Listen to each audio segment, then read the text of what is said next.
The International Federation of Journalists and the Yemeni Journalist Syndicate launched an emergency call to put pressure on the Houthi rebels to release 9 journalists. IFJ said that the journalists were arrested for their reporting on human rights violations committed by Houthi militia. It added that since their arrest, the journalists have been subjected to a series of crimes, including forced disappearance, physical and psychological torture, denial of the right to be visited, and the right to have access to medical care. Media rights groups have asked Yemen's Houthi rebels to release 4 journalists convicted to death for espionage in the war-torn nation.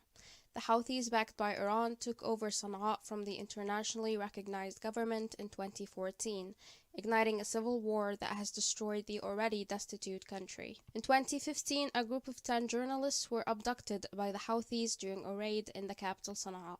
The Houthis sentenced the journalists to death for their alleged collaboration with the Arab coalition. During a prisoner swap between the Houthis and the government in 2020, 6 journalists were released, while the remaining journalists, Abdul Khaliq Amran, Tawfiq al-Mansouri, Harith Hamid, and Akram al-Walidi, were sentenced to death on allegations of treason and espionage, a verdict that Yemen's government opposed at the time. The journalists were reportedly thrown into solitary confinement, denied life-saving medical treatment, and banned from contacting their families. The International Federation of Journalists and the Yemeni Journalist Syndicate said that the journalists' arrest was motivated by their reporting on human rights violations committed by the Houthi forces.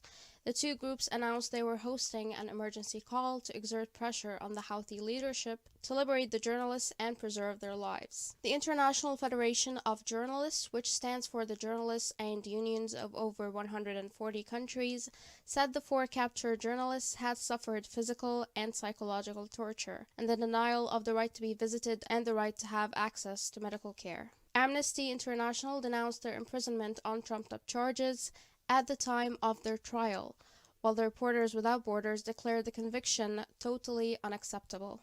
Hundreds of thousands have been murdered and millions have been displaced as a result of Yemen's conflict, which the United Nations has termed the world's greatest humanitarian crisis.